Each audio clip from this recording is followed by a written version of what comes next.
გამარჯობა. როგორც ჩანს პოდკასტები უფრო მოგწონთ, იმიტომ რომ არ დავდივარ აქეთ-იქით და არ ვჭამ რაღაცებს და უფრო კონცენტრირებული ვარ და არ გაბნევთ, ასე ვთქვათ. ეხლა არის დილის 5 საათი თუ 6-ია უკვე და ამაზე გავათენე ცოტა ხანი რომ დამეწერა ეს ინფორმაცია, რომ რაღაცები არ გამომრჩენო და ამიტომ ხშირად ჩავიხედები აქეთ. მოკლედ წლების წინ დავიწყე ამის კვლევა, გრაალის თასი, ფილოსოფიური ქვა, უკვდავების წყარო, ჩვენს სხეულში კუნდალინის ენერგია, თუ ყველა დანარჩენი ინტერპრეტაცია ამ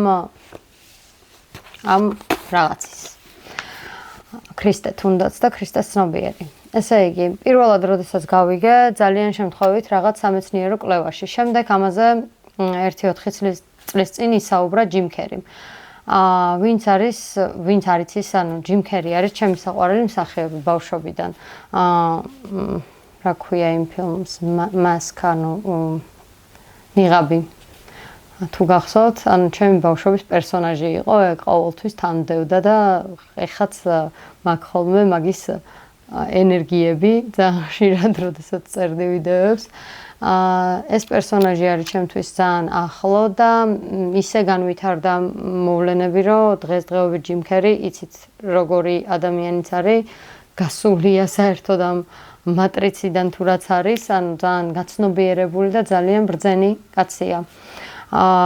რომელმაც რამოდენიმე წლის წინ ერთ-ერთ ინტერვიუში ახსენა ქრისტოს ოილ, ქრისტეს ზეთი. ხო და ახლა დავიწყებ ამაზე მოყოლას. მას მერე ბევრი ინფო დამიგროვდა და გადავწყვიტე ზოგი რამ გითარგმნოთ და ზოგიც დავამატო ჩემგან, რა თქმა უნდა. საკრალური ბიბლიური ცოდნა. ქრისტეს ჯვარცმა ხდება ჩვენს ტვინში.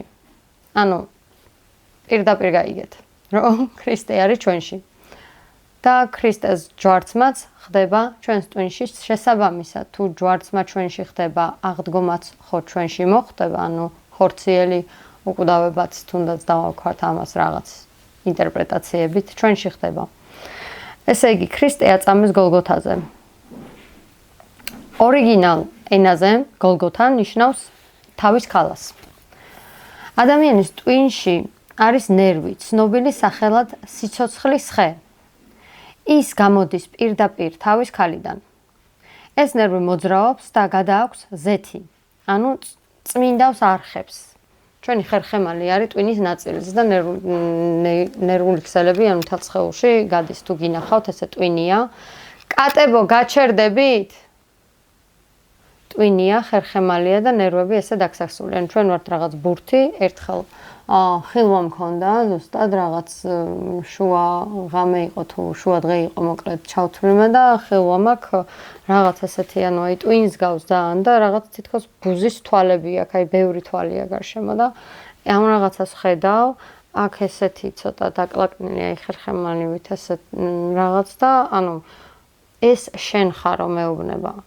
და ძალიან რო გავიღვიძე მეთქი რა უნდა და რა ეს მე ვარ და მერე მივხვდი რომ ხო საწყისი ჩვენი შინაგანი ვინც ვართ რეალურად ეს ხო უბრალოდ ტანსაცმელია ეს ხორცი ბიოლოგიური სხეული და ყველაფერი რაც ვართ და რითიც ვაცნობიერებთ არის ის შიგნით და ძალიან კარგად მელინქება და მელინქება როგორ თქვა მიკავშირდება ეს იმ სცენასთან Men in Black-ი თუ გაქვთ ნანახი კაცების შავებში Will Smith-ი რო თამაშობს მეორე სერიაშია, როდესაც ადამიანს ხსნის და შიგნით უცხო პლანეტელი როზის. აი ზუსტად იქ რო უყურებთ, ვაუ, უცხო პლანეტელი ზის შიგნით, მაგრამ რეალურად თავის ქალა რო გახსნა, იქაც ტვინია, რომელსაც თვალებია მობმული და ეს ხარ შენ და არა ეს სხეული, იმიტომ რომ ხელს მოგაჭრი, ფეხს მოგაჭრი, შემიძლია ცარიელი თავი დაგტოვო და გული ამოძრაო და შენ მაინც ცნობიერით აქ ხარ. გული და ტვინი არის ის რაც ხარ და ეს ნერვული მთლიანი სისტემა. და გულიც შეგიძლია ჩაანაცვლო მართლა როგორც Iron Man-ი, რკინისკაცი, რაღაც ხელოვნური pump რაც არის. და იმის მიუხედავად, რომ გულში არის ძალიან დიდი რაოდენობით ნეირონული ქსელები 40,000-მდე და როგორც ბოლო კვლევები ამბობენ, ოღონდ ჯერ არ არის ეს გამოცხადებული, 2 მილიონზე მეტიც არის. და ანუ ეგ ნიშნავს ჩემი აზრით, რომ ემოციური ინტელექტი და ბევრი სხვადასხვანაირი მოგონებები ამ გულში ინახება და ეს არის რაღაც აი იმ ცენტრთან, ახლა რაც ვისაუბრებთ, თუ მივედით მაგამდე, მოკლედ ეს თემები მოკლედ გავაგრძელებ. ქრისტე აწამეს გოლგოთაზე, გავიგეთ, რომ ეს არის ჩვენი თავის ქალა გოლგოთა. ადამიანის ტვინში გავიგეთ, რომ არის ნერვი სახელად სიცოცხლის ხე, გამოდის პირდაპირ თავის ქალიდან, აი აქეთ და ამ ნერვის მოძრაობებით, ამ ნერვული ნერვების მოძრაობებით ეს ზეთი გადადის და წმინდავს ჩვენ ნერვულ არხებს, ანუ ხერხემალში. ასევე გაგიგიათ იაკობის კიბე, ხო? იქაც ეს იაკობის კიბე ჩათვალეთ ხერხემალია. იქ ქრისტე იყო 33 წლის და 33 მალა და ანუ ამას გადის ეს ყველაფერი ნელ-ნელა წინასწარ გეუბნებით რომ მიხვდეთ. ესე იგი ყოჩახ პრინცესა. მე რა მავნებლები არიან? კაი, გავაგრძელოთ. ესე იგი ეს საშუალებას გვაძლევს უпростоრად ეს ზეთი რაც წმინდავს ჩვენ სამ ნერვულ სისტემაში ამ არხებს საშუალებას გვაძლევს დავინახოთ ღმერთი, როდესაც ეს ზეთი გადადის ჰიპოფიზში და ეპიფიზში. წინაზე პოსტი დავწერე ჰიპოფიზზე და ეპიფიზზე. ეპიფიზი არის გირჩოვანი ჯირკვალი, რომელიც არის ჩვენს თავში აი ამ ტერიტორიაზე.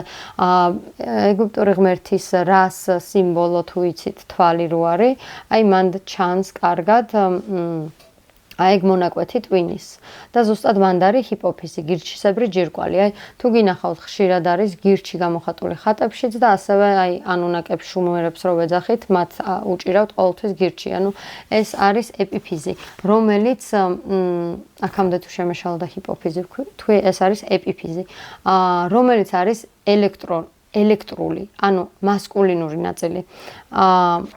სანამ ამაზე გადავალ, მოდი ამას დავასრულებ. საკრალური სეკრეცია ხდება ამ ორ ჯირკვალში. ანუ ეს ერთი ჯირკვალი აგიხსენით, ეს გირჩისებრი ჯირკვალი და მეორე იქვე არის, ანუ ეს მასკულინურია, მეორე იქვე არის ფემინური ჯირკვალი, ჰიპოფიზი.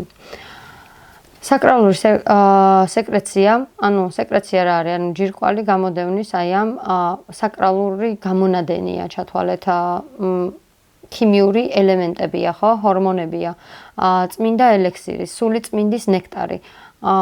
ჩვენი თავი არის, ანუ გრაალის თასი. ეს არის გრაალის თასი, რომელიც ივსება აი ამ წმინდა ნექტარით. სადაც უკვდავების წყარო უნდა ამოვიდეს, ჩათვალეთ. ესე იგი, მოვყვეთ ქრისტეს ზეთის ისტორიაზე. საერთოდ ქრისტოსი ბერძნულად ნიშნავს ზეთით ცხებულს. ებრაულშიც არსებობს ტერმინი მაშიაჰ, ანუ მესია და ეს ნიშნავს ცხებულს, ესეც. ადრეულ ქრისტიანობაში, ანუ გნოსტიციზმში, ეს ნიშნავდა სული წმინდის მიღებას, ესე იგი ზეთის ცხებას. ეს ზეთი ტვინში გამომუშავებულია ბიოქიმიური ნივთიერებების ურთიერთობისას. ანუ ერთის მხრივ ეპიფიზი, მელატონინი და DMT და ჰიპოფიზი, სერატონინი და სხვა ნაერთები, რომლების შეერთებითაც ხდება აი ეს პროცესი. აი ეს ალქიმიური ქორწილი, რაც იწვევს შენს გასხივოსნებას, რაც იწვევს შენს ღმერთთან კავშირს, რაც იწვევს იმას, რომ შენ აი რო ამბობ ჩამოტვირთვები მაგ და რაღაცები მაგ, ანუ აი ამ კავშირს ამყარებს ზესამყაროსთან და შენ მანდედან გეძლევა უფრო და უფრო მეტი ცოდნა, რაც არის უდიდესი სიამოვნება სამყაროში. ამ სიამოვნებას ვერ შეედრება აი ეს გაცნობიერებების და ვახ მომენტებს ვერაფერი ვერ შეედრება სამყაროში. ვერც ჭამა, ვერც სექსი, ვერაფერი ვერ დასძლევს აი ამ სიამოვნებას თუ ერთხელ ეზიარებით. ანუ ბევრჯერ გაგიგიათ ალბათ საქართველოში, ხო, ჩვენთან ახლა ძალიან ხშირად არის ლექციები ამის თაობაზე, სულიერი ქორწილი და რა არის ეს სულიერი ქორწილი? ნული, ანუ ნული ხშირად მაქვს ახსნილი, რომ ნულის ენერგია არის ქალის ენერგია. ანუ ჰიპოფიზის მაგნიტური ენერგია, ქალი არის მაგნიტური, იზიდავს, მაგიტო ვეძახით მინუსს, იმიტომ რომ მინუსი იზიდავს, ხო ასეა? ანუ მინუსოვანი ენერგია თავისთან მიიზიდავს, პლუსი გასცემს. ესე იგი მაგნიტური და ინი ენერგია და მის კავშირს ერთიანთან. ერთიანი არის ეპიფიზი, ელექტრული, მასკულინური ენერგია, იანის ნაწილი. ეს პროცესი ზუსტად არის ეს საკრალური პროცესი, რომელსაც აქ და ახლა პირდაპირ სრულად უფასოდ გიხსნით ფიზიკურ დონეზე, სად ხდება და როგორ ხდება. როცა სხეული და სულიერი ენერგია ცნობიერება, წინდება. ალბათ ჩემი ექსპერიმენტით თქვენთვის მაცადე რა მიწერია? თქვენ თვითონ დაინახეთ ჩემი ტრანსფორმაცია. ხო, ჩემი ექსპერიმენტით, რომელიც წინა ვიდეოში მაქვს მოყოლილი, თქვენ თვითონ დაინახავთ ჩემს ტრანსფორმაციას, ხო? რაღაც ერთი კვირაა გავიდა, რაც აღარ ვარ ზუსტად იმ ადამიანთან ურთიერთობაში და როგორ იცვლება ჩემი ბიოქიმიური პროცესები. თუნდაც თქვენ შეგიძლიათ დააკვირდეთ ჩემი Instagram-ის ან Facebook გვერდს, ჩახვიდეთ ძველ ვიდეოებში, წელიწადნახევრის წინანდელ ვიდეოებში, აყვეთ და ნახოთ ერთი წლის წინიდან როგორ ვიცვლები მე სტრესი, კორტიზოლი, ანუ შესაბამისად ჰიპოფიზის სეროტონინს ვეღარ გამოყოფს და შესაბამისად მე აღარ მაქვს ისეთი ღვთაებრივი წვდომა იმ ენერგიებთან, რაც მქონდა ურთიერთობამდე. და რაც ეხლა ისევ აღდგება, რა თქმა უნდა. და ამას დაინახავთ თქვენი თვალით და დამაკვირდით კიდე მომავალი 6 თვე უფრო კარგად დაინახავთ. როგორ ხდება ეს? სხეულის დონეზე. სხეულის მომზადებაა საჭირო მაგისთვის. რა არის ეს? ეს არის ჩემი პრაქტიკები, რასაც მე ვაკეთებ, არსად არ წამიკითხავს, მთელი ცხოვრების მანძილზე ესე მივყავარ ცხოვრებას, რომ ეს ბუნებრივად გამომივა. დავჯდები, ვხატავდი და ბუნებრივად მომიწია, რომ 3 დღე არ მეჭამა მაგალითად. ან 4 დღე არ მეძინა და არ მეჭამა და ეს ბუნებრივი პროცესები ჩემში ექსპერიმენტების სახით მერე იწვევს იმას, რომ ეს კარგია, ავტომატურად ხდება. მერე ვიკვლევ და მერე ვხვდები, რომ ეს ავტომატურად რაც მოხდა, ის არის რაც უნდა გააკეთოს ადამიანმა, ან ისწავლოს. ზოგი ამას სწავლობს საკუთარ გამოცდილებაზე და სულ ამას გეუბნებით, რომ მე ჩემი გამოცდილებით გეყვებით ყველაფერს და ზოგი ამას კითხულობს წიგნებიდან. მე ვარ მასწავლებელი, რომელსაც პრაქტიკული გამოცდილება აქვს და თავისით აქვს მიგნებული ამაზე, ამიტომ შემიძლია არა საკრალური წიგნები ვშიფრო მხოლოდ, არამედ მოგიყვეთ ჩემი პირადი გამოცდილება. მარხვა, ინტერვალური კვება, ნაკლები ჭამა თუნდაც, ფასტინგს რო ეძახიან მარხვა, ხო, ჩვეულებრივი, რომ საერთოდ არ მიიღო საჭმელი 1 დღე და მერე შეჭამო. ოღონდ რო შეჭამ, არ უნდა გასკდე, რა თქმა უნდა. ნაყროვანება როგორც ერთ-ერთი ცოდვა, რას ნიშნავს? იმიტომ რომ გაშორებს ღმერთთან. სუფთა წყალი, უშაქრო საჭმელი, ნაკლები ცხიმი. ეხლა უშაქრო საჭმელზე, რასაც მოვყვებით ჩემ თავზე 12 წლამდე, ესე გადაწყდა ჩემს ცხოვრებაში, რომ მე მქონდა ალერგია. და მაგიტო ძალიან გაცნობიერებული ბავშვი ვიყავ პატარაობიდანვე და 3-4 წლის ასაკშიც უარს ვეუბნებოდი ყველას კამფეტებზე, ან თუ გამოვართმევდი მადლობას ვეტყოდი და მიმქონდა ბიძა ჩემთან. ხო და ამიტომ 12 წლამდე ჩემი ტვინი არ ბინძურდებოდა, ასე ვთქვათ, ჩაქრით. ამის გამო ჩემი ტვინი გაცილებით კარგად და სწრაფად მუშაობდა და მუშაობს, შედეგი ჩანს დღემდე, ვიდრე შეიძლება სხვა დანარჩენი ბავშვების და ისეთ სიღრმეებში შეიძლება არ ჩასულიყვნენ, როგორც შეიძლება მე ჩავსულიყავი. მე ამას ვეძახი happenstance, შემთხვევითობა, რომელიც არ არის შემთხვევითობა. რა თქმა უნდა, ეხლა ზოგჯერ ჭამ შაქრიანს, ეგეც არ არის პრობლემა და მაგაზეც მაქვს ვიდეო ჩაწერილი, როგორ შეგიძლიათ შაქარი გარდაქმნა ჟელატინად, იმიტომ რომ როდესაც გაცნობიერდები შენ უკვე იმ საკვებსაც ვეღარ მიიღებ ზედმეტს, რაღაცნაირი შინაგანი დოზირება გაქვს უკვე ყველაფრის. თავარია სტრესში არ მოხვდე და რაღაც საშინელებაში, რომ ისევ არ აგერიოს. თავარია დემონთან არ ქონდეს ურთიერთობა. ხო, და სუფთა წყალზე, რასაც ვსაუბრობ. ძალიან კარგად იცით ჩემგან ისიც, რომ ჩვენთან ონკანებში სუფთა წყალი არ მოდის და მე იმის მიუხედავად, რომ ყველაფერს თითქმის სწორად ვაკეთებ, ხო? წყალს არ ვიღებ და ყოველთვის მაგას ვამბობდი, რომ წყალს არ ვიღებ, მაგრამ დაკვირვებული ვარ მე მივხვდი რა დამიკავშირდა იმასთან, რომ მე მუდმივად ვიღებ წყალს ჩაის სახით, გადადუღებულ წყალს. შესაბამისად, გადადუღებული წყალი შეიძლება იმდენი ბაქტერია და სასარგებლო რაღაცები არ ქონდეს, მაგრამ ონკანის წყალში არც ისე ბევრი სასარგებლო რაღაცაა, პირიქით უფრო უარესია, ამიტომ წყალი როგორც უბრალოდ განულებული და მდუღარე წყალი არის აქტიური ენერგიაა წყლის, იმიტომ რომ მოლეკულები მასში მაღალი სიჩქარით მოძრაობენ, შესაბამისად, ცხელი და თბილი წყალი არის როგორ თქვა, აჩქარებული, მაღალსიხშირული ენერგიის მქონე წყალი. და ესეც ჩემი ერთ-ერთი პრაქტიკა და ტექნიკაა, რომელიც მე ვფიქრობ, რომ შეიძლება გამოვადგეთ. რა თქმა უნდა, როდესაც ვარ სოფელში და სადაც მინდა რომ გავაკეთო ის რაღაც სივრცე, სადაც მე შემიძლია რომ დაგვატიჟოთ, რა თქმა უნდა, მაგ სივრცეში მაქვს ჭაბურღილი, არის იქ რა ქვია, ნაკადულები და თიდან ჩამოდის უბრალოდ წყალი, სადაც შეგიძლია მიხვიდეთ დალიო. ხის ძირშიც შეგიძლია ავსო წყალი და დალიო. სასწაულია. და ეგ მართლა სასწაული ბაქტერიებით და ჯანსაღი ბაქტერიებით არის დატვირთული და კარგი მიწის ენერგიით, დედამიწის ენერგიით, მაგნიტური ენერგიით არის დატვირთული და რა თქმა უნდა ბაქტერიები ასევე ინახავენ ინფორმაციას, ანუ მასკულინურ ენერგიასაც. ანუ ცოცხალი წყალია ეს. ესე იგი, ნიორი, რომელიც ძალიან მიყვარს ეს, ხო? წინაზე აი ეს პოსტი რო დავწერე ჰიპოფიზზე და ეპიფიზზე, რომ თითქმის ყველა საუბრობს ყოველთვის ეპიფიზის ჯირკვალზე, ანუ გირჩოვან ჯირკვალზე და მეც ყოველთვის ამას ვეძახდი მესამე თვალს და მე აღმოაჩენ, რომ იქ ჰიპოფიზიც არსებობს, რომელიც უფრო ცენტრალური ნაწილია და ის განაგებს საერთოდ როგორ მიეწოდება, რა ხარისხით მიეწოდება, თუნდაც ეპიფიზ ელექტრონული ენერგია. შესაბამისად, დავიწყე იმის მოძიება, როგორ გავწმინდო decalcification-ს ეძახიან. ეს ჩემი ჰიპოფიზის ჯირკვალი. როგორ გავააქტიურო უფრო მეტად და ერთ-ერთი ყველას არ მოვყვები ახლა, იმიტომ რომ ვიდეოდან გადავუხობთ. ეს შეგიძლიათ ჩემ რეტრიტებზე ან ჩემ ლექციებზე მოისმინოთ ხოლმე, მოხვიდეთ და ერთ-ერთი აღმოჩნდა ჩემი საყვარელი პროდუქტი ნიორი.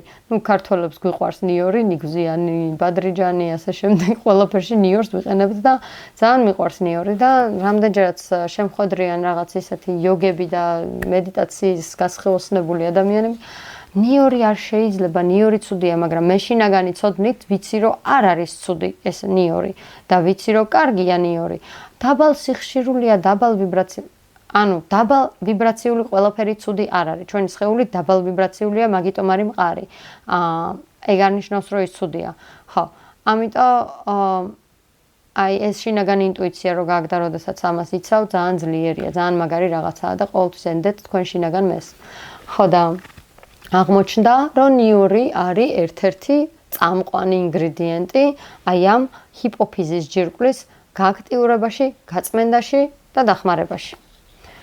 ამიტომ ყველა ერიდებით იოგებო და ზუსტად ეს ნივთიერებაა, რომელიც ჰიპოფიზს ემსახურება, ანუ ფემინურ ენერგიას ემსახურება და წმენს დანარჩენ ყველაფერს და ანუ იმიტომ რომ ეს ჰიპოფიზი არის პასუხისმგებელი დანარჩენ ჯირკვლებში, რომ სწორედ მიმდინარეობდეს ჰორმონების გამოყოფის პროცესი. შესაბამისად ქალური მაგნიტური ენერგიაც მასზეა დამოკიდებული და რაში სჭირდებათ ახლა მამაკაც იოგებს ქალური ენერგია საერთოდ რა საჭიროა, ხო? ალკოჰოლს და ნიკოტინს რა თქმა უნდა გამორიცხავთ თქვენი ცხოვრებიდან და ეგეც ჩემ ცხოვრებაში ფაქტიურად 27 წლის ასაკში დავიწყე რაღაც ესე მაიმუნობა სიგარეტით, იმიტომ რომ მინდოდა რომ ჩემ ყოფილქმარს გადაეგდო ხელიდან და მეთქი მე თუ დავიწყებ იქნებ მაგით შეწუხდეს და გადააგდოს თქო და სადღაც 1 წელი ვეწეოდი, მერე გადავედი ფარემ გიჩვენებთ შიბუხებზე, საშინელება იყო, ვიხრჩობოდი მაგისგანაც, ანუ ჩემი არ იყო, ჩემი ორგანიზმი ამას არ იღებდა. ბევრ რაღაცას არ პატიობენ თავიდანვე რომ დავიბადე, იქ ალერგია მაქვს, იქ სიგარეტს მოვწერ, ღამე ვიხრჩობი. რას ვიზავთ? ხო და გამორიცხეთ ნიკოტინი და ალკოჰოლიც. ალკოჰოლზე სიმართლეს გეტყვით, რომ ერთი-ორჯერ ისე დავთვერი უკვე ბავშვობიდანვე, რომ მე სიმთვრალე აღარ მერეოდა და ბევრის დალევის აზრს ვეღარ ვხედავდი, უკვე გაცნობიერებულ სიმთვრალეს ეძახიან, ეკარტ ტოლეც ამბობს მაგას, რომ სულ რო დათვრე, მაინც გაცნობიერებული ხარ, უბრალოდ სხეული შეიძლება დაიღალოს და გაითიშოს. თორე ანუ შენი სიმთვრალე აღარ გადადის რაღაც ცხოველურ ქმედებებში ან არაადეკვატურ რაღაცაში. მაგრამ მე ზოგჯერ ისედაც არაადეკვატური ვარ, ამიტომ ეს ჩემთვის ბუნებრივია. ღრმას უთქვა. ეხლა ენერგეტიკულ წმენდაზე გადავიდეთ. ეს პირველი ნაწილი არის სხეულის მომზადება. რაც გითხარით, ეს დიეტებით თუ რაც არის. შემდეგი ენერგეტიკული წმენდა. აი მე რო ვეძახი ჩემ კონსულტაციებს, ენერგეტიკული კონსულტაცია. ფსიქოლოგიური გაცნობიერებები, წყენების გაშვება, გადაპროგრამირება, რასაც გასწავლით ხოლმე ჩვენს პირად კონსულტაციებზე. და ისედაც სხვა ვიდეოებშიც, ძალიან ბევრ ვიდეოებში ახსნელი მაქვს, როგორ უნდა გააკეთოთ უბრალოდ ადამიანებს სჭირდებათ გზამკვლევი ხშირ შემთხვევაში, იმიტომ რომ ყველა სიუჟეტი არ იციან როგორ გადაწერონ. და მე მქონია შემთხვევები ხშირად, როდესაც კი ჩავატარეთ კონსულტაცია, მაგრამ აი ის სიუჟეტი როგორ შეიძლება გადავწერო და შენ უბრალოდ გზას უჩვენებ, იმიტომ რომ უფრო მეტი გამოცდილება გაქვს. ესე იგი, ღრმას უთქვა. ღრმას უთქვა არის ძალიან კარგი. და აქაც ესეთი რაღაც ხდება, რომ ჩემს თავზე რახან ყვები ყველაფერს მოგიყვებით ამასაც. ღრმას უთქვა რეალურად რაღაც ასაკის მერე მიჭირდა. მიჭირდა რა გატეხილი მქონდა ცხვირი. და ნუ როგორც კი 20-ის თუ რაღაც გავხდი, გავიკეთე მე ცხვირის ოპერაცია, ოღონდ 3-ჯერ მქონდა გატეხილი ეს ცხვირი და ბავშვობიდან მოყოლებული სულ და პირით სუნთქავდი. და პირით სუნთქვაც არ არის ცუდი სხვათა შორის. მაგრამ ტვინს არ მიეწოდებოდა ისეთი დოზით ჟანგბადი. როდესაც გავიკეთე ოპერაცია, ძგიდე ისე მქონდა ჩამსხრეული, რომ ფაქტიურად ძგიდის გარეშე ადის ჩემთან ჰაერი და წყალში რო ჩავყვინთო, ეგრევე გადამდის წყალი ესე ზემოთ. და ამიტომ ჩემი ჩასუნთქვა შეიძლება იყოს ძალიან სწრაფი. ანუ ბევრი ჟანგბადი მიუმეწოდება უკვე ტვინში. ესე იგი ეს არის ცერებროსპინალური სითხის მოძრაობის გაძლიერება. ეს ღრმა სუნთქვა, მაგას უწყობს ხელს. ზურგის გასწორება, ანუ ხერხემალი სწორ მდგომარეობაში. ეს არ მქონდა. და წლების მანძილზე ნელ-ნელა თვითონ მოვიდა, ანუ არანაირად ისე რომ ვიღაცა რაღაც, არა, თვითონ მოვიდა ეს ჩემამდე. ალბათ თვითონ ცნობიერებამ გამომასწორა და არა იმან რომ მე ვიმუშავე ამაზე. ზურგის გასწორება, სწორი ხერხემალი, რომ თავისუფლად იმოძრაოს აი იმ ზეთმა, აი იმ სითხემ, მოკლედ ვთქვათ. კუნდალინი იოგა, ან მე კუნდალინი იოგა არასოდეს გამიკეთებია. ახლა დავგუგლე სპეციალურად რა არის კუნდალინი იოგა, მაგრამ არასოდეს გამიკეთებია კუნდალინი იოგა, გამიკეთებია ჩემი იოგა და ვნახე რომ ეს ჩემი იოგა ძალიან გავს კუნდალინი იოგას. ოღონდ ეს არის უბრალოდ ჩემთვის, მე როგორც ვარჯიშობ და ზუსტად იგივე ყოფილა კუნდალინი იოგა. ნუ თითქმის მსგავსი. ესე იგი, ლოცვა, სიმშვიდე, ასევე ენერგეტიკული წმენდის ფაქტორებია ეს, რაც შეგვიძლია რომ ვაკეთოთ იმისთვის მეორე ნაბიჯი, მეორე საფეხურის პუნქტებს გიშლით. ლოცვა და სიმშვიდე, სიჩუმის მედიტაცია, აი მე რასაც ვასწავლი სიჩუმის გურუმთა მედიტაცია, რომელიც ასევე ჩემამდე მოვიდა აი იმ რაღაც გასხივოსნების მომენტში, როდესაც ზედმეტი ტანჯვისგან დავიღალე და რაღაც მომენტში უბრალოდ მარტო ვიყავი ჩემთან კახეთში და უბრალოდ ფიქრები შეწყდა და გავაცნობიერე რა იყო ეს სიჩუმის აწმყოს ძალა, როგორც ეკარტ ტოლე ამბობს. და ასევე ვასწავლი ამასაც, რაც იწვევს სიჩუმე რეალურად. კონცენტრაცია, ანუ სიჩუმე და კონცენტრაცია ეს ზრდის შენი შინაგანი ამ ზეთის ამაღლებას, ანუ ის არის, რა ქვია, ვაკუუმს ქმნი, ტვინში ქმნი ვაკუუმს, ნახე აქ ფიქრები რო გაქვს, სულ გაჯერებული ფიქრებით, ეს პრესავს ქვემოთ ამ ზეთს, მაგრამ როდესაც ათავისუფლებ და რო თავისუფლდება, აქ ვაკუუმი იქმნება. ტუმბავს მაღლა ამ შენ სექსუალურ ენერგიას, ამ შენ ქრისტოს ზეთს, რო გეცხოს ზეთი ტვინში. მოკლედ. ღვთისმშობლის წმინდა ცნობიერებს, ეს უნდა მოგიყვეთ, აი ამ ხატთან დაკავშირებით, სასწაული ხატია დედაჩემმა მაჩუქა ბავშვობაში და ახლახანს გავაცნობიერე რა არის. ხო, სანამ ამ ხატზე გადავალ, დავასრულებ ამას. გონებრივი და სულიერი პრაქტიკაა შემდეგი.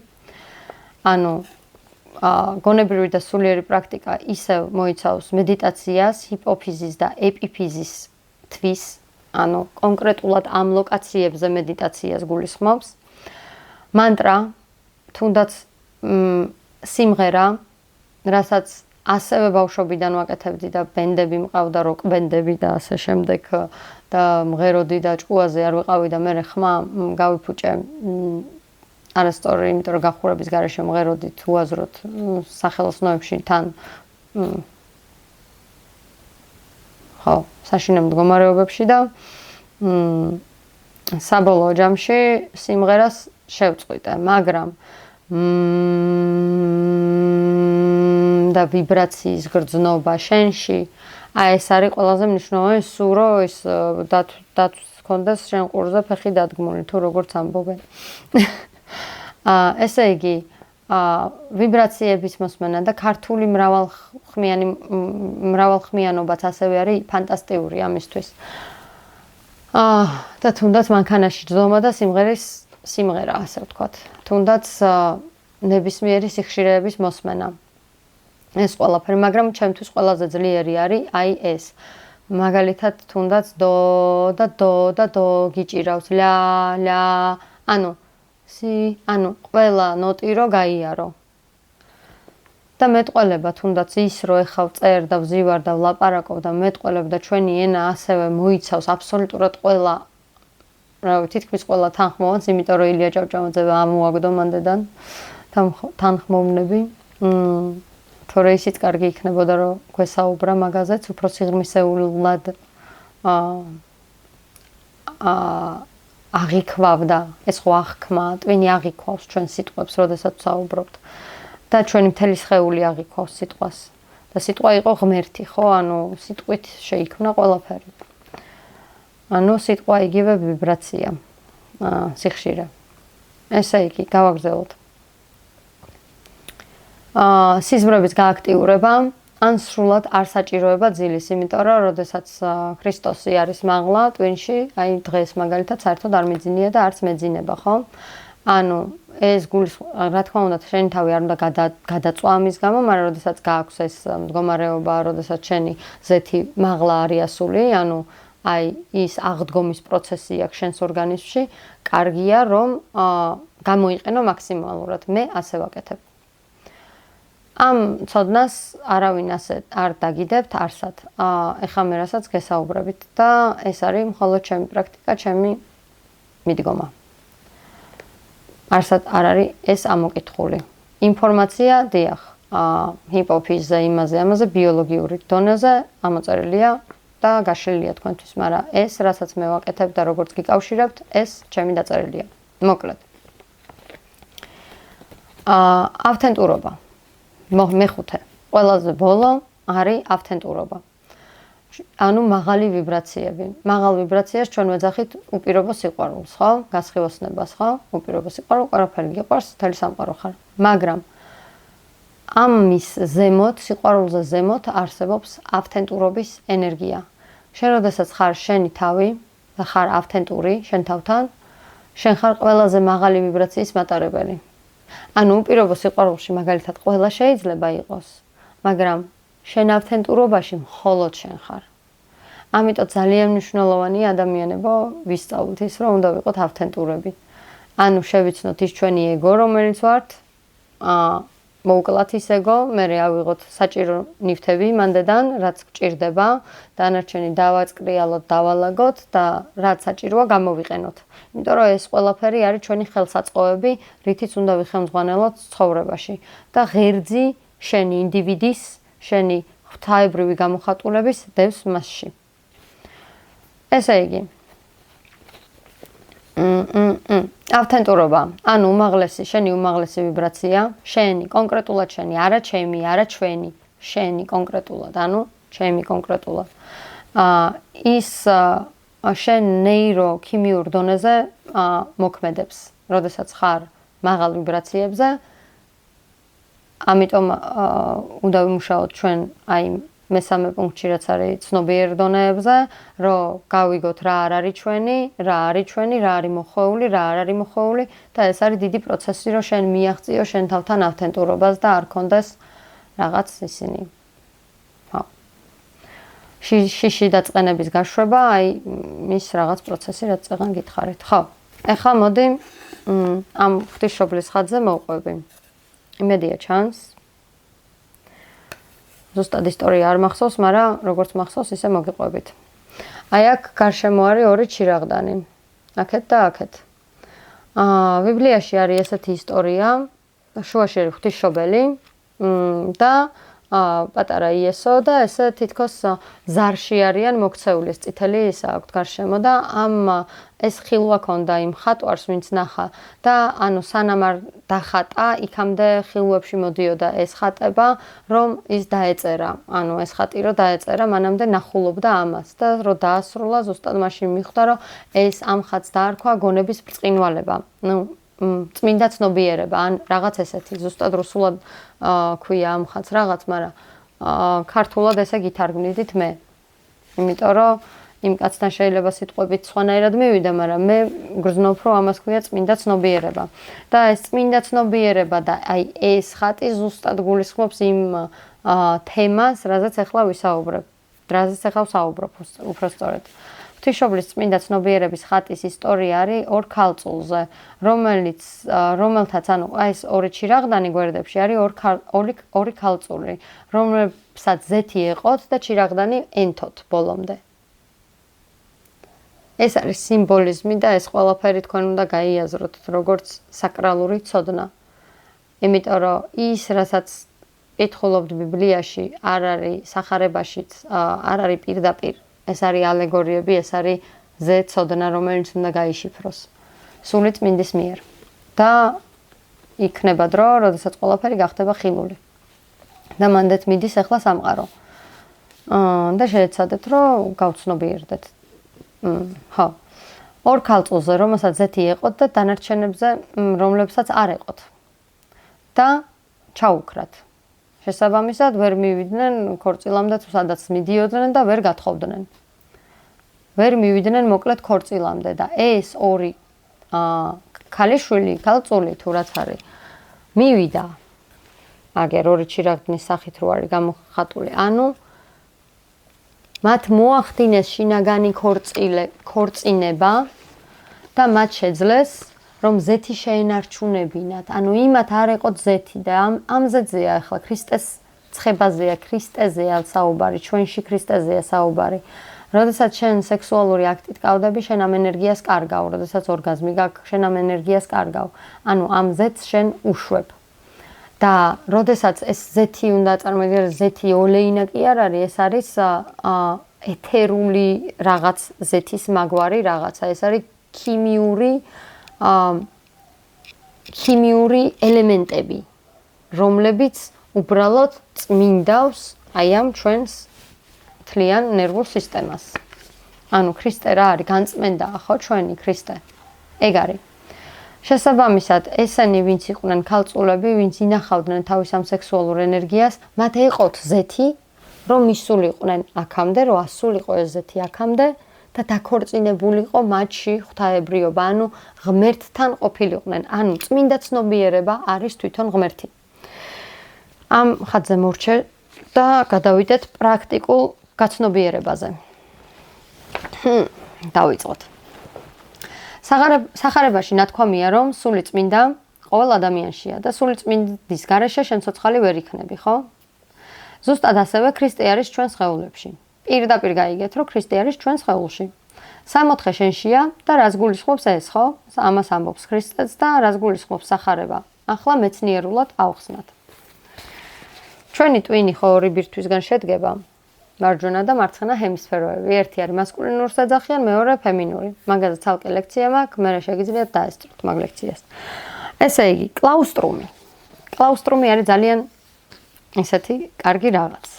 საიდანაც მოდის სიტყვა კლაუსტროფობია და ასევე სანტა კლაუსი, ანუ წმინდა კლაუსი, რომელიც ჩამოდის ბუხარში, ხო ასეა. ანუ კლაუსტრუმი არის ის აი ამ მოდი მაცა აქ უნდა მეწეროს ზუსტად რამე რო არ გამორჩეს, მაგრამ ისე იმდენი რაღაც მიწერია. მომერთო ჩემო. ამ ადგილს ტვინში, ხო, ხო, კლაუსტრუმი არის უსწორმასწორო, გაფანტული ნეირონების შრე ნეიროკორტექსში, ეს არის ნეიროკორტექსი და მის შუაში არის ის, რომელიც ქვემოდან არის, მის ქვემოდან არის მიმაგრებული და ცნობილია როგორც კლაუსტრუმი. ესე იგი, ახლა გავაგრძელოთ სანტა კლაუსი, ხო? დავაკავშირეთ კლაუსტროფობია, ანუ ის ვიწრო ადგილი, სადაც ანუ აი ეს ორი ტვინი, ორი ჰემისფერა ერთმანეთს ედება და ეს სივიწროვე არის ის კლაუსტრუმი, სადაც ეს ქვემოთ უნდა გაძვრე. ესე იგი, ეს არის ტვინის ენერგეტიკული ცენტრი. აი ჩრდილოეთ პოლუსი დედამიწის, ხო გაგიგიათ, სადაც არის ელექტრონული და მაგნიტური ველი. აქ არის მოთავსებული მთელი ჩვენი ცნობიერება. ანუ ამ კლაუსტრუმში მთელი ჩვენი ენერგია და მთელი ჩვენი ცნობიერება აქ არის მოთავსებული. რატომ ცხოვრობს მაგალითად სანტა კლაუსი ჩრდილოეთ პოლუსზე? ახლა თან მინდა დავაკავშიროთ მაკროკოზმი, მიკროკოზმი, ხო ხსმენიათ ეს და მაკროკოზმი და მიკროკოზმი ნიშნავს, ანუ მე ვარ სამყარო. ანუ როგორც ვარ მე, ისე არის სამყარო. შესაბამისად, რაც ხდება ჩემში, ის ხდება სამყაროში. ჩრდილოეთ პოლუსზე, რომელიც ანუ თუ ჩემი ფიზიკური სხეული ესეთია, ესე იგი დედამიწად შესაძლებელია რომ ასეთი იყოს, ხო? ჩრდილოეთ პოლუსზე, რომელია ჩრდილოეთის, რომელიც არის ჩრდილოეთის მანიშნებელი ვარსკვლავი. ეს კითხვის ნიშანი მეწერე მაპატიეთ. რომელია ჩრდილოეთის მანიშნებელი ვარსკვლავი? ჩრდილოეთ პოლუსის ვარსკვლავი. ჩრდილოეთის ვარსკვლავი, პოლარული ვარსკვლავი. ნახეთ? პოლარული. რა არის? პოლარობიდან მოდის ეს სიტყვა. აი ამ ორ შრეს შორის არის პოლარობა. აი ის ვიწრო ხასი, ანუ აი პოლარობის შორის არის, ცენტრია. ანუ ორი ენერგიის, მინუსის და პლუსის მაგნიტურ ელექტრონული ველების შერწყმის უძლიერესი წერტილი. აი ეს ცენტრი, აი ვაშლი მაგალითად, ხო როგორია ესეთი ფორმისაა, ყველა პროდუქტი, ყველა რაღაცა, ჩვენც კი ესეთი ფორმისაა. აქაც დირაჩკა გვაქვს და იქაც დირაჩკა გვაქვს და ეხა დაწერთ დირაჩკა რატო თქვი? ამდენი ინგლისური სლენგი ვთქვი, მაგაზეც დამიწერეთ, მაშინ რამე. ხო და აქაც ნახრეთი გვაქვს, იქაც ნახრეთი გვაქვს. ანუ ესე ვარ ყველაფერი აქ, რაც ცოცხალია, რაშიც ენერგია ცოცხალი მოძრაობს, ხო? ეს ღვთაებრივი თან. ესე იგი, იმიტომ რომ ელექტრომაგნიტურები ვართ, ყველაფერი არის ელექტრომაგნიტური.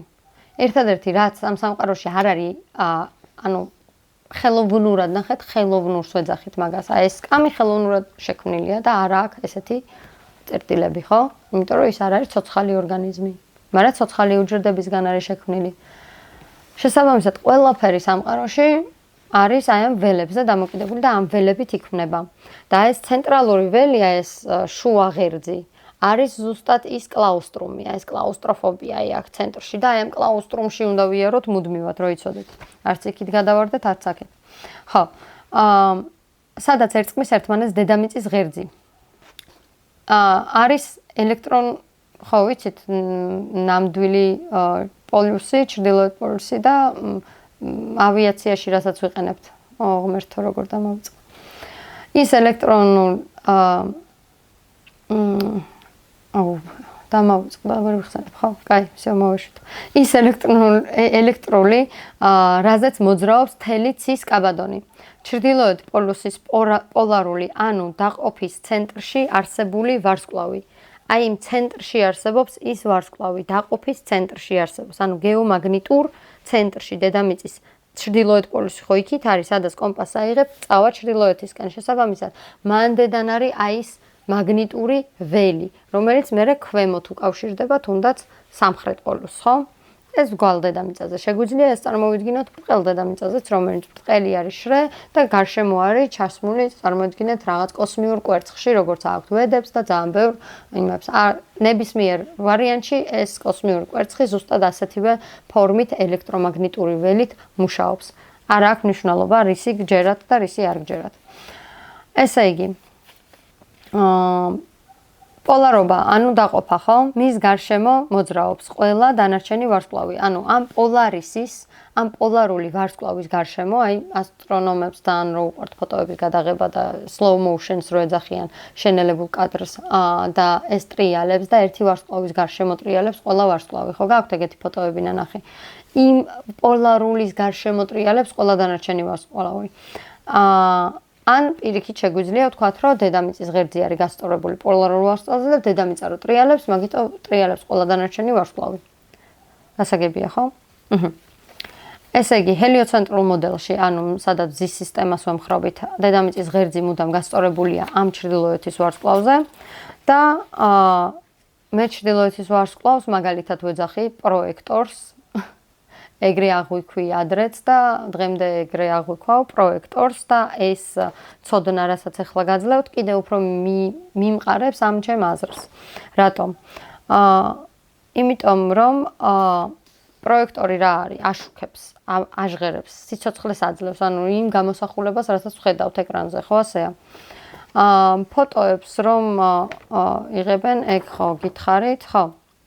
ის არასოდეს არ იცვლება შესაბამისად მოგზაურების ყველაზე საიმედო გზამკვლევია. ანუ მაგალითად რომ ვთქვათ, ცრუ სინათლე, რომელიც არის ლუციფერი და არის ცისკრის ვარსკვლავი და ასევე არის ოღონდ ცისკრის ვარსკვლავი, ჩემი აზრით არის ზუსტად ეს ნორთ პოლი და მერე გადაერქვა ვენერა. ვენერა პლანეტა არის ის ვარსკვლავი, რომელსაც ჩვენ ვხედავთ ხოლმე განთიადისას. არის ის ცრუ სინათლე და ჭეშმარიტი სინათლე შემიძლია დავარქვათ ჩრდილოეთ პოლუსს. მთავარი ცნობიერების ცენტრი. თუ ჩვენს ტვინში არის ესე იგი, ანუ თუ ჩვენს ტვინში არის ეს ცენტრი, რაც წეღან ავხსენი, ესე იგი არის ის დედამიწა, პლანეტა დედამიწაზეც, ხო? და არის თავარი მართველი ცნობიერება ამ განზომილების, როგორც ეს ენერგია არის, ანუ როგორც კლაუსტრუმი არის სასიცოცხლო ენერგიის შემომტანი ჩვენს სხეულში. სამყაროს გზამკვლევი, რო დავარქვათ მაგალითად იმ ვარსკვლავს და ჩვენს ამ კლაუსტრუმს. ამ ადგილას ტვინში შიდა კარებს ეძახიან და რას ვეძახი წეღანა ვთქვით, ცისკარი, ხო, ცისკრის ვარსკვლავი. სხეულის საკეთსაც ეძახიან და გახსოვთ ხო, ვის აქვს გასაღების კარი? ქრისტეს, ხო ესეა? ვინ არის გზამკვლევი? ქრისტე. ხო ესეა, მე ვარ გზა. პოლარული ვარსკვლავიც ასევეა ჩვენთვის გზამკვლევი და შესაბამისად ამ კლაუსტრუმში ჩამოდის ის ღვთაებრივი სინათლე, ის ღვთაებრივი ქრისტე ჩნდება ჩვენ აი ამ კლაუსტრუმში. ეს ვიწყებს საწყის ეტაპზე საუბარს. ანუ როგორ ჩნდება ეს ქრისტე? ანუ ღვთიური ძალებით ჩამოდის ჩვენში. ვინ ეძებდა სხვათა შორის გაიხსენეთ ჩრდილოეთ პოლუსზე დედამიწის კარიბჭეს? ჰიტლერი შეგახსენებთ. ხო. ესე იგი, ეს კლაუსტრუმი წეღან გითხარით, რომ არის გაფანტული და უსწორმასწორო ნეირონების შრე, ნეიროკორტექსში, რომელიც მიმაგრებულია მის ქვემოთ და ცნობილია როგორც კლაუსტრუმი, ხო? ეს არის მთელი ცნობიერის კონცენტრაციის წერტილი სხეულში. ანუ მთელი ცნობიერება აი ამ კლაუსტრუმშია კონცენტრირებული. სასიცოცხლო ენერგიის ცენტრია, საიდანაც შემოდის სიცოცხლე სხეულში. აი მეტი რაღა დაგიკავშიროთ. მოკლედ, ეთერი, პრანა, სულიწმინდა წყარო, როგორც სანტა კლაუსი, ღმერთს, რომელიც არასოდეს არავის არ უნახავს, ღმერთი, რომელიც არასოდეს არავის არ უნახავს, იმიტომ რომ ჩვენი ღმერთი არის ესეთი, ის არავის არასოდეს არ უნახავს, ქრისტეც ამას საუბრობს და ცხოვრობს ჩრდილოეთ პოლუსზე. ნუ სანტა-კლაუსთან შედარება რო გავაკეთოთ, ხო? რა ცოტა გავერთოთ. პოლარულ ვარსკვლავზე. და მანდედან გვიგზავნის სასიცოცხლო ენერგიას, სახელად ცხოვრება, ანუ საჩუქარს, როგორც სანტა-კლაუსს ჩამოაქვს ჩვენთვის საჩუქრები. ანუ სიცოცხლე. სანტა-კლაუსი ასევე ბევრ იმებში, რა ქვია, შამანურ ცოდნებში არის ასოცირებული ცადამყვანასთან. აქ კიდე უნდა მეწეროს სად არის ნიკა ჩემი ფურცელი. ხო, სადამყვანა კი არის ფსიქოდელიკი, სოკო, რომელიც თავის თავზე საუბრობს, ხო, მგონი, ცად ამყვანა. და მასთანაც არის ასოცირებული, იმიტომ რომ ეს სოკო არის წითელი და თავზე აქვს თეთრი კოპლები და ნუ სანტა-კლაუსი ვიცით, რომ წითელია და თეთრი კოპლები აქვს. ხო. მოკლედ, დღეს რო ძალიან არ გადაგტვირთოთ. არ ვიცი, რამდენი ხანი ვისაუბრე. კიდე შემიძლია ცოტა დავამატო ჩემი აზრით ამ ვიდეოსაც. მაგრამ ეს იყო, მოკლედ, შევაჯამოთ. ეს არის საწყისი ეტაპი. რითიც რამდენად გაიგებთ რა ვისაუბრე, ეს არის ყველაფერი ალეგორიები, ეს არის ყველაფერი სიმბოლიზმი. და თქვენ უნდა თვითონ ჩაუღრმავდეთ, დასერჩოთ, რაღაცები მოიძიოთ, რომ თქვენ ნელა დაუახლოვდეთ ესე დაღეჭილზე. პირდაპირ ვერავინ ვერაფერს ვერ მოგცემთ. თქვენც უნდა ისწავლოთ და შეიმეცნოთ. შესაბამისად, ჩვენ დღეს რაც გავიარეთ, არის ის, რომ ქრისტე ჩვენში არსებობს ზეთის სახით, ან ღვთაებრივი ზეთის სახით, რომ არსებობს სულიერი ქორწინება ჩვენს ტვინში.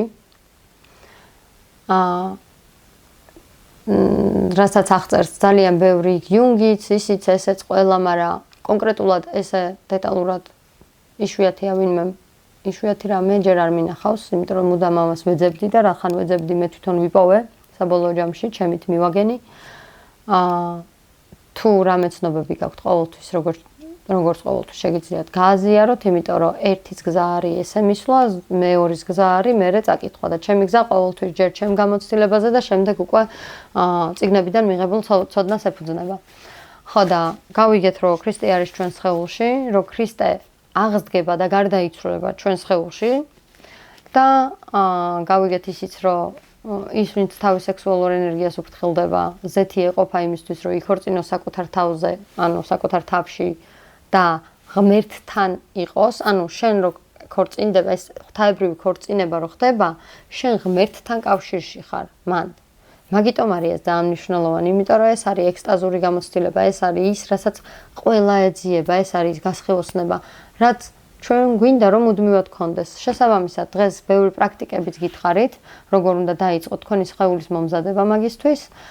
ნუ დანარჩენი და რაღაცაები აგერ 25-ში მივდივარ იმაში ბახმაროში და შეგიძლიათ რეტრიტზე დარეგისტრირდეთ, წამოვყვეთ და ამაზე ვისაუბრებთ. და მეორე ნაწილსაც აუცილებლად გავამზადებ ვიდეოს სახით. აბა, კარგად.